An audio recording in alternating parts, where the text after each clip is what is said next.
Hello guys, welcome to Imran sold. मुझे आप सब ठीक होंगे, आप सबके पेट्स वगैरह ठीक से होंगे। मेरे मॉन्स्टर टैंक के अंदर हो रही है प्रॉब्लम। गोरामी जो है वो एरोवाना को अटैक कर रही है, तो गोरामी को निकाल के मैं डाल दूंगा ऑस्कर टैंक में। और मैं नहीं चाहता कि भाई एरोवाना को कुछ हो, क्योंकि ये मेरी पहली एरोवाना है जो मेरे पास काफ़ी ग्रो भी हो गई है।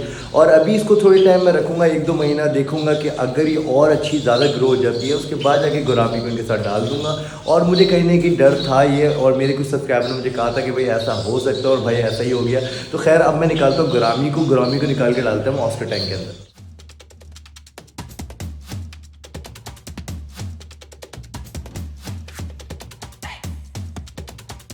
तो गैस ऐसे देखने में तो मुझे कोई प्रॉब्लम नज़र नहीं आ रही थी, लेकिन मैंने जब एरोवाना को गौर से देखा तो एरोवाना की बॉडी के ऊपर काफ़ी सारे निशान मुझे नज़र आए, और मुझे सबसे पहले शक गया इसके ऊपर, क्योंकि मेरे कुछ सब्सक्राइबर ने मुझे पहले ही वार्न कर दिया था। तो मैं इसलिए कहता हूँ कि भाई मेरे सब्सक्राइबर जो है मेरी पावर है माशाल्लाह से, मुझे वो बहुत अच्छा गाइड करते हैं, और हम सब मिल के हॉबी कर रहे हैं।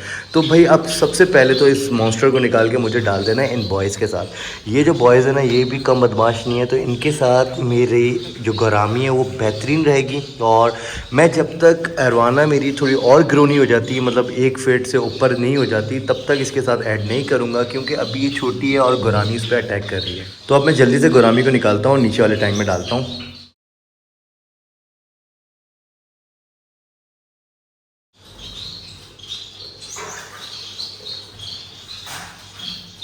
ये बहुत ज़्यादा खतरनाक बन करती है, तो ये निकाली मैंने। अब इसको हम डाल देते हैं बड़े बड़े के साथ।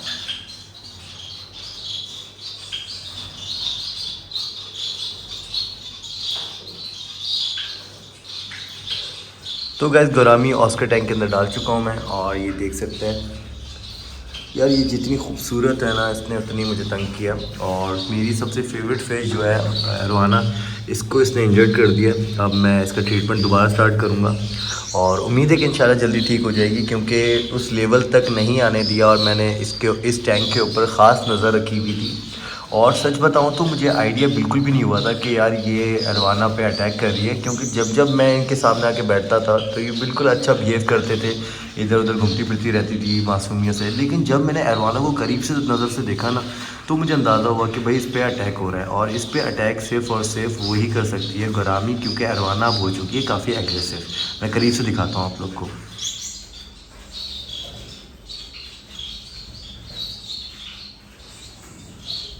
तो पीछे के साइड पे आप देख रहे होंगे बाकायदा निशान है बाइट के, तो वो इसी के काम थे। और अब इसको उठा के रख दिए यहाँ पर मैंने। इधर इसके मुकाबले के सारे बदमाश हैं, और ऑस्कर जो है ये तो गोरामी से ज़्यादा बदमाश फिश है। तो मेरे सब्सक्राइबर मुझे कहते हैं कि यार आप ऑस्कर को इस टैंक में डालें। भाई देखें, ये भला मॉन्स्टर टैंक है, लेकिन इसके अंदर अभी सारी छोटी मॉन्स्टर फिशेस हैं। जब ये थोड़ी और बड़ी हो जाएंगी ना, एरोवाना बड़ी हो जाएगी, कार बड़ी हो जाएगी, शोवल नोज थोड़ी बड़ी हो जाएगी, तब जाके मैं ऑस्कर को ऐड कर पाऊँगा। क्योंकि अभी ऑस्कर को मैंने डाल दिया ना, तो ऑस्कर तो मार ही देगी। गोरामी ने तो फिर भी अटैक किया है, तभी मैं इन लोग को इधर रख के थोड़ा ग्रो कर रहा हूँ। क्योंकि असल में जो ऑस्कर का टैंक है वो ये वाला है, लेकिन मेरे पास टाइम बिल्कुल भी नहीं हो पा रहा है कि मैं इस टैंक को रिपेयर कराऊँ। ताकि इसको रिपेयर इंशाल्लाह, इसको वैसे मैं बहुत जल्दी रिपेयर करा लूँगा। इसके अंदर आ जाएंगी ऑस्कर, और इसमें से एक ऑस्कर जब याली फिशेस थोड़ी बड़ी हो जाएंगी ना, तो एक ऑस्कर को यहाँ पर डाल दूँगा। और जो गोरामी यहाँ पर है वो जब तक ऑस्कर के साथ इस टैंक में रहेगी, अगर ये टैंक जल्दी बन जाता है तो उसके बाद जाके जब ये फिशेस बड़ी हो जाएंगी ना, तब जाके ऑस्कर और गोरामी को ऐड कर दूँगा मैं। तो गैस गोरामी जो है अभी इस टैंक में थोड़ा सा स्ट्रेस में स्टोन के पीछे पीछे घूम रही है, और थोड़ा जब इसका स्ट्रेस रिलीज़ हो जाएगा तो ये इधर अपनी बदमाशी नहीं कर पाएगी, क्योंकि इस टैंक में ऑलरेडी बहुत सारे बदमाश हैं। ऑस्कर जो हैं, ऑस्कर तो वैसे ही बहुत बड़े बदमाश हैं। जो ऑस्कर फ़िश रखते हैं, और ऑस्कर फ़िश की जिनको रखने में स्ट्रगल हुई है, वो सबको अंदाज़ा होगा कि मैं क्यों कह रहा हूँ कि इनसे बड़ा बदमाश कोई नहीं। और इसके साथ जो इधर एक गोरामी भी है, जो बैंडेड गोरामी है, जिसको वाइल्ड गोरामी कह सकते हैं। ये पाकिस्तान के अंदर और इंडिया में पाई जाती है। ये दरअसल मुझे गिफ्ट मिली थी, और ये जितनी छोटी है ना, ये उतनी ज़्यादा ख़तरनाक है। इसने भी मेरी काफ़ी एंजल फिश को नुकसान पहुँचाया था। तो ये भी इस टैंक में आ गई थी। और बड़ी वाली गुलामी ने मेरी अरवाना को नुकसान पहुंचाया, तो वो यहाँ पर आ गई। तो समझें ये जो मेरे क्या कहते हैं, ये मेरे बाउंसर हैं। जो भी फ़िश मुझे तंग करती है तो मैं इनके साथ छोड़ देता हूँ। बाकी इंशाल्लाह इनका टैंक बहुत जल्दी ऑस्कर का तैयार होने वाला है, तो ऑस्कर को, गुरामी को, सबको साथ ही रखेंगे। और इस टैंक के अंदर कुछ सेवराम भी हैं और माशाल्लाह से वो बिल्कुल हैप्पी हेल्दी हैं। 2 छोटी हैं और एक अच्छे साइज़ में। ये वाली सेवराम देख सकते हैं, इसको गोल्ड सेवराम भी कहते हैं, येलो सेवराम भी कहते हैं। और ये बहुत छोटी छोटी मैं लेके आया था, अब तो माशाल्लाह से काफ़ी ज़्यादा ग्रूम हो गई हैं।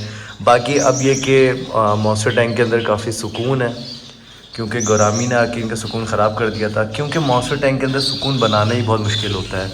जो हम लोग देखते हैं ना, बड़े बड़े मॉन्स्टर टैंक होते हैं, बस उसके अंदर फिशेस घूम फिर रही होती हैं, वो एक टाइम की बात नहीं होती भाई। उसको सेट करने के लिए बहुत टाइम लगता है उस तरह के मॉन्स्टर टैंक। क्योंकि फ़िशेस को, जैसे कि अभी आपने देखा, मैंने गोरामी ला के डाली, उसके साथ प्रॉब्लम हुई। अब गोरामी को मैंने अलग रख दिया है, तो अब टैंक में इसमें थोड़ा सुकून आया। जब अभी अरवाना थोड़ी बड़ी हो जाएगी, गार थोड़ी बड़ी हो जाएगी, तो गोरामी इस टैंक के अंदर बिल्कुल सीधी चलेगी। क्योंकि अभी वो बदमाशी इसलिए कर रही है कि ये अरवाना थोड़ी छोटी है, गार छोटी है। शुक्र गार पे उससे अटैक नहीं किया, हालांकि गार पर अटैक करती ना तो गार शायद मर भी सकता था, क्योंकि गार मेरा भी इतना बड़े साइज़ का नहीं हुआ।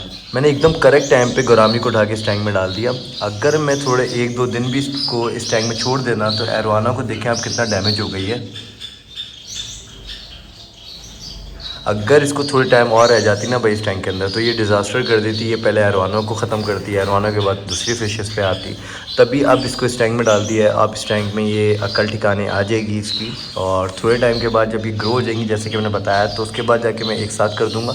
और वैसे भी मैंने तैयारी शुरू कर चुका हूँ बड़े मॉन्स्टर टैंक की, क्योंकि बहुत ज़्यादा एक्सपेंसिव बनेगा यार, क्योंकि 8 से 10 फीट का बनाऊँगा और उसकी हाइट मुझे ऊँची रखनी है। अक्सर पाकिस्तान के अंदर कोई इतनी हाइट पे एक्वेरियम नहीं बनाता, तभी थोड़ा टाइम भी लग रहा है मुझे। क्योंकि मैं चाह रहा हूँ, जैसे आदिल मेरे पास आता है, आदिल ने कहा यार इतनी हाइट पे उसको सपोर्ट करना मुश्किल हो जाएगा जो एक्वेरियम बनाता है मेरे। तो लेकिन मैं इंशाल्लाह पूरी कोशिश है कि मैं कोई ना कोई उसके ऊपर जुगाड़ लगा के, 4 फीट हाइट होगी उसकी और 8 से 10 फीट उसकी लेंथ होगी, तो मॉन्स्टर टैंक उतना वीआईपी रह जाएगा। उसके अंदर हमारी सारी फिशेस हैप्पीली रह लेंगी। और इंशाल्लाह उसके अंदर इरादा है मेरा कि कोई रेड चिली अरवाना, इस तरह की अरवाना भी इसमें ऐड करूँगा। तो जब तक ये कि मैं इन लोग को इधर जमा करता जाऊंगा, जितनी मॉन्स्टर फ़िश मैं जमा कर पाया अपनी जेब को देखते हुए, क्योंकि यार मॉन्स्टर फ़िशेस पाकिस्तान के अंदर तो हद से ज़्यादा महंगी हैं और मिलती भी नहीं है, आपको मंगाना पड़ता है। जैसे कि गार जो है ये मैंने इंडोनेशिया से मंगाई थी, और ये जो सिल्वर एरवाना है ये मैंने शिपमेंट आई हुई थी तो उसके अंदर से ले ली थी। तो बाकी इसमें एज सच कोई इतनी एक्सोटिक मॉन्स्टर फ़िश नहीं है। हाँ, शोवर नोज़ थोड़ी सी है, वो भी कम मिलती है। तो बस इसी तरह की इसमें फ़िशेस जमा करता आ रहा हूँ। इंशाल्लाह जब इसमें कलेक्शन ज़बरदस्त हो जाएगा तो मैं बड़े से मॉन्स्टर टैंक तैयार करके उसमें डाल दूँगा, और उसके अंदर भी इंशाल्लाह मज़ीद हम एडिशन करते जाएंगे नई नई मॉन्स्टर फ़िशेस का।